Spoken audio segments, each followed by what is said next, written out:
اعوذ باللہ من الشیطان الرجیم بسم اللہ الرحمن الرحیم۔ السلام علیکم ورحمۃ اللہ وبرکاتہ۔ درس نظامی چینل کے ناظرین کرام، آج کی اس ویڈیو میں ہم جانیں گے فقہ حنفی کی مشہور کتاب الہدایہ کے مصنف کا مختصر و جامع تعارف۔ آپ رحمۃ اللہ تعالی علیہ کا نام ابو الحسن برہان الدین علی بن ابو بکر مرغینانی ہے۔ آپ کا نسب حضرت ابو بکر صدیق سے ملتا ہے جو کہ پہلے خلیفہ تھے، اس اعتبار سے آپ کو صدیقی بھی کہا جاتا ہے۔ ولادت باسعادت آپ رحمۃ اللہ تعالی علیہ کی ولادت 511 ہجری مرغینان نزد فرغانہ ازبکستان میں ہوئی۔ آپ رحمۃ اللہ تعالی علیہ نے اپنے وقت کے مشہور علماء کرام سے علم فقہ حاصل کیا۔ آپ کے اساتذہ میں مفتی الثقلین نجم الدین ابو حفص عمر نصفی، صدر الشہید حسام الدین عمر بن عبد العزیز، ضیاء الدین محمد بن حسین رحمہم اللہ المبین شامل ہیں۔ آپ رحمۃ اللہ تعالی علیہ کے تلامذہ میں ایک بڑی جماعت ہے جنہوں نے آپ سے علم فقہ حاصل کیا ہے۔ ان میں شمس الائمہ کردی، برہان الدین زرنوجی علیہم الرحمہ شامل ہیں۔ آپ رحمۃ اللہ تعالی علیہ کی تصنیف لطیف الہدایہ شریف کی وجہ تصنیف یہ ہے کہ صاحب ہدایہ نے سب سے پہلے امام محمد کی کتاب الجامع الصغیر اور امام قدوری کی کتاب المختصر، اس سے استفادہ کرتے ہوئے بدایۃ المبتدی لکھی، اس کا متن تیار کیا۔ پھر کفایۃ المنتہا کے نام سے ایک ضخیم شرح لکھی۔ صاحب ہدایہ نے سوچا کہ اس کی طوالت کی وجہ سے لوگ متوجہ نہیں ہوں گے، اسی لیے اس کفایۃ المنتہا کا اختصار کیا اور اس کا نام الہدایہ رکھا، جو کہ آج کے وقت میں ہمارے درمیان موجود ہے۔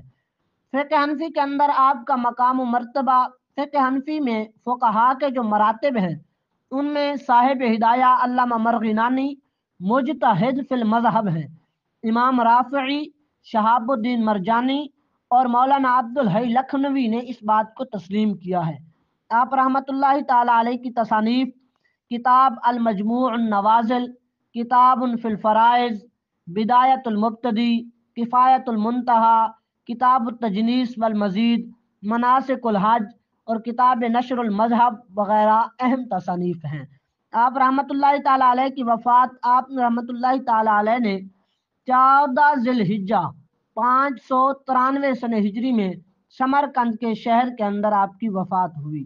فقہ حنفی کی مشہور کتاب الہدایہ کا اسلوب کیا ہے؟ جب مصنف علیہ رحمہ قالا فرمائیں تو اس سے ان کی اپنی ذات مراد ہوگی۔ جب مصنف علیہ رحمہ ما تلونا فرمائیں تو اس سے ما قبل آیت کی طرف اشارہ ہوگا۔ جب مصنف علیہ رحمہ ما روینا فرمائیں تو اس سے ما قبل حدیث کی طرف اشارہ ہوگا، اور جب مصنف ما ذکرنا اور ما بینا فرمائیں تو اس سے ما قبل میں موجود عقلی دلیل کی طرف اشارہ ہوتا ہے۔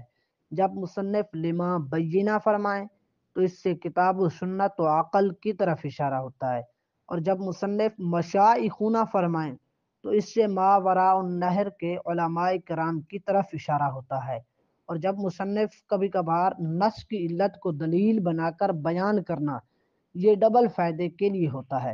اور جب مصنف علیہ رحمہ لفظ الاصل ذکر کریں تو اس سے مراد جامع الصغیر کی طرف اشارہ ہوتا ہے، اور جب لفظ المختصر یا الکتاب فرمائیں تو اس سے قدوری کی طرف اشارہ ہوتا ہے، اور جب مصنف فرمائیں عند فلان تو اس سے مراد ہوگا کہ فلاں کے نزدیک مسئلہ اس طرح ہے، اور اگر فرمائیں عن فلان تو اس سے مراد ہوگا کہ فلاں سے روایت ہوتا ہے، اور جب مصنف قالو فرمائیں تو اس سے فقہا کی طرف اشارہ ہوتا ہے جہاں اختلاف ہو، اور جب مصنف قالا کا تعلق کسی مسئلے سے ہو تو اس سے مراد قدوری کا یا جامع صغیر کا مسئلہ ہوگا۔ اللہ تبارک و تعالیٰ کی آپ پر رحمت ہو، آپ کے صدقے ہماری بے حساب مغفرت ہو۔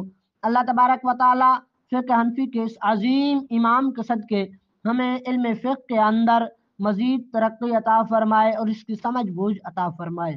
آمین بجاہ نبی الامین صلی اللہ تعالی علیہ وسلم۔